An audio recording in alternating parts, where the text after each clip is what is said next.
Now, when we're talking about pulse pressure here, a lot of students make the mistake, and they're not wrong, but it's not what the question is asking. They think we're talking about radial, carotid, temporal, brachial, right? Femoral, popliteal, dorsalis pedis, posterior tibial pulse. Those pressure points where we can feel it. That's not what this question is asking about. All right? Pulse pressure here is what is the difference between your systolic and diastolic blood pressure? What's that number?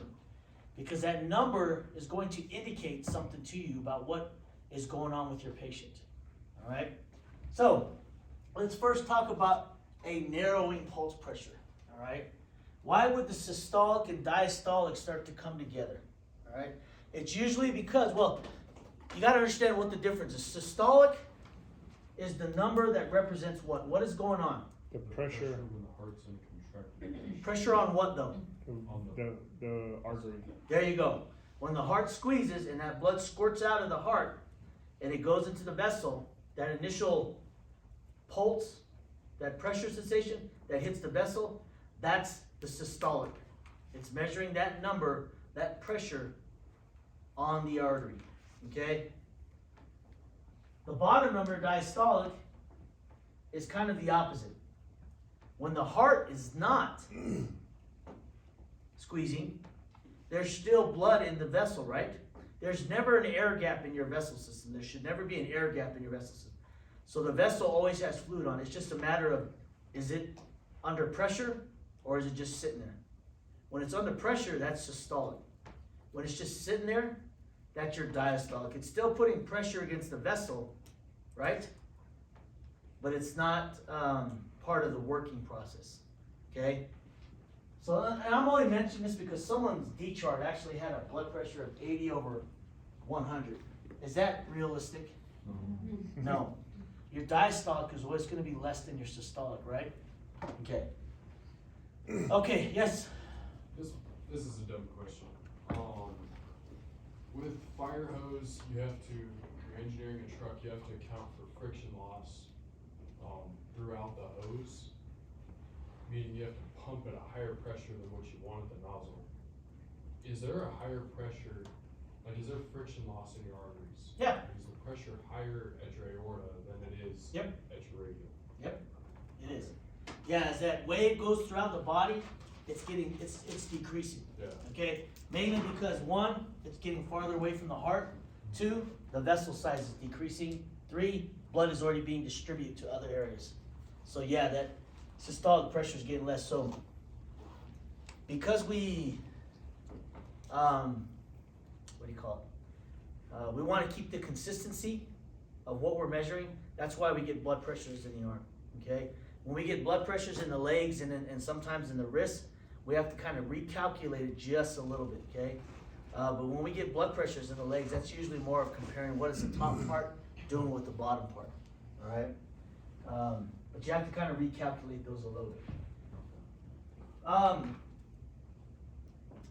So with narrowing pulse pressure, why would the systolic and diastolic come together, all right? Well, this is usually because your container, your vessels, do not meet the size of the blood. So there's less blood in the container. What kind of pressure is going to be exerted on the vessel if there's less blood in the container? It's going to decrease, right? That's why your systolic number is coming down. It doesn't have that pressure when the working is going on because there's not enough fluid to match the container. So basically what we call that systemic vascular resistance is decreasing because there's not enough fluid in the body. Now your body's going to try to compensate that by doing what? Releasing norepi and epinephrine. Okay? Why? To speed up the heart. To speed up the heart, but again, we're talking about vessels here. To basal what?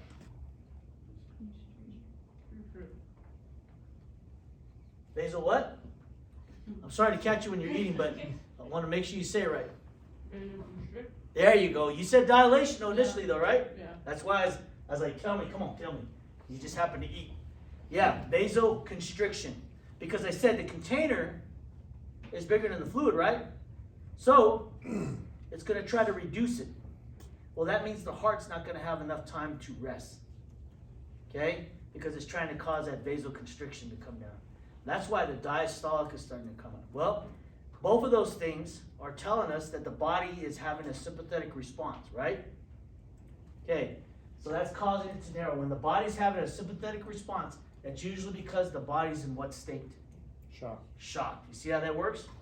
So, narrowing pulse pressure, if you're doing your blood pressures like you're supposed to, if you notice the trend is starting to come closer together, because look at those blood pressures, 100/66, 174, 177, 184. Because most people will look at what? When the patient's going into shock. Systolic. Systolic doing what? Taking a Dropping. poop, right? Okay? Well, when the body's compensating, it's not gonna happen. That usually happens when the body's decompensating. Okay? So, but we look at this narrowing, right? 34, 26, 23, 16. Eek, that's bad, right? Okay. So now we go to, so how do we use that number? Less than 25% of the systolic. There you go.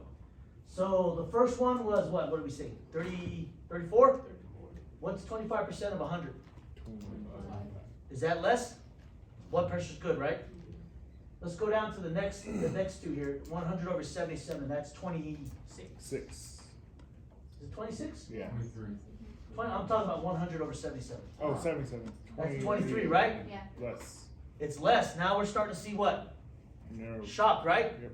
Body is compensating. Trying to say, oh, we're in shock, so we need to compensate. So it's starting that process of, oh, container's too big, we need to shrink it down. Systolic's not changing because there's hardly any pressure when the heart's working because those vessels are so dilated. Diastolic's coming up because it's trying to work harder, not giving the heart enough time to rest because it's trying to bring that vasoconstriction down. All right?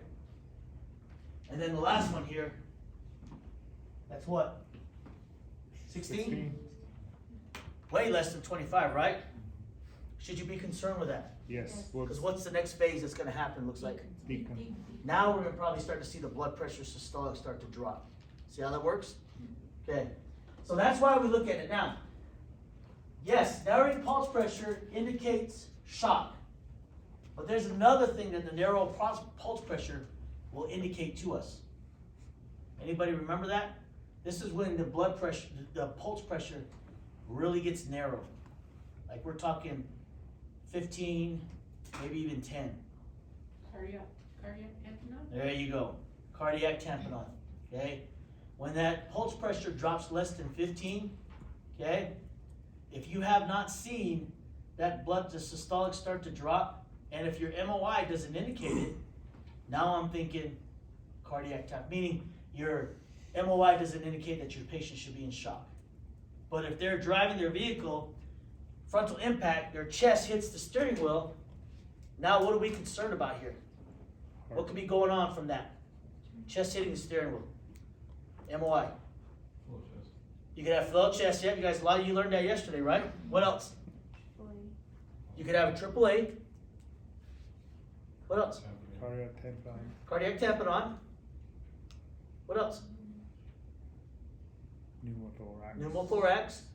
And if you can have a pneumothorax, you can have a possible, Tension and also pneumothorax. hemothorax. Could we have a combine of the two? Yeah. Hemopneumothorax. Mhm. See how that works? Okay.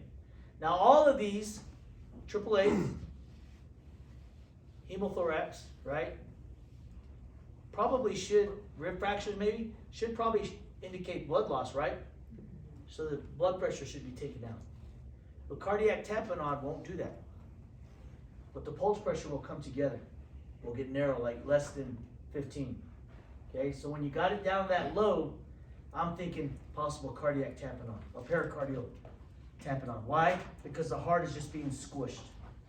It's being squished so it can't work like it's supposed to. So that's why the number drops, systolic, and it can't rest like it's supposed to.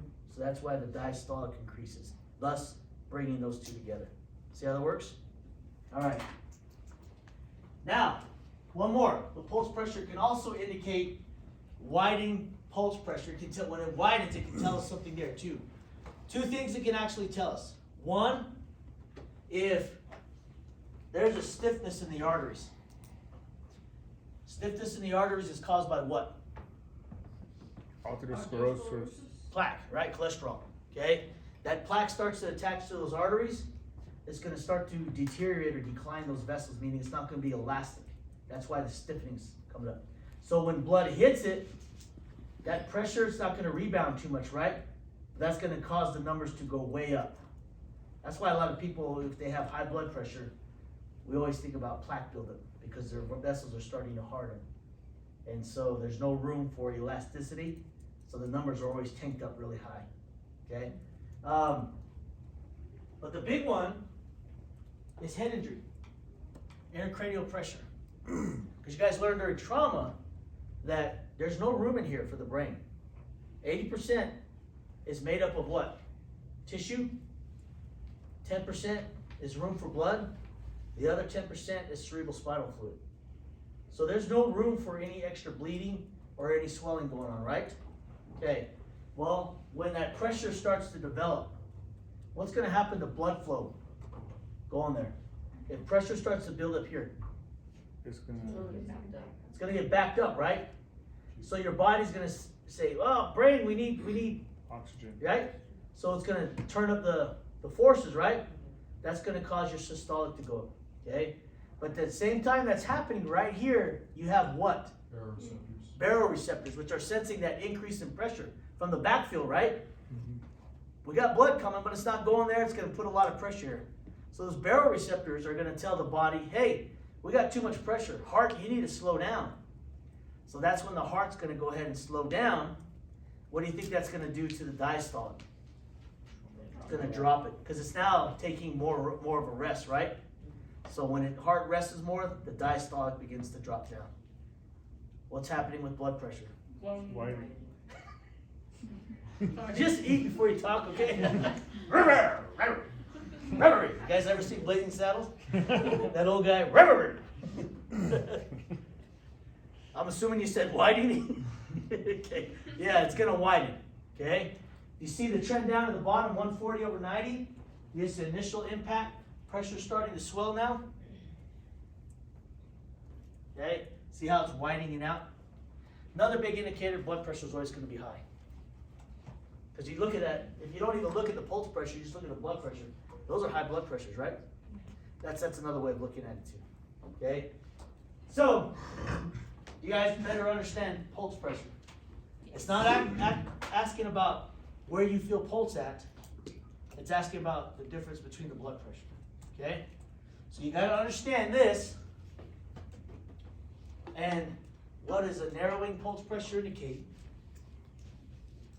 The two that we talked about here. What are the two we talked about here? Cardiac tamponade. And shock. And then one here. Head trauma. Cushing's triad. All right. Any questions on that? You guys need a break? Nope.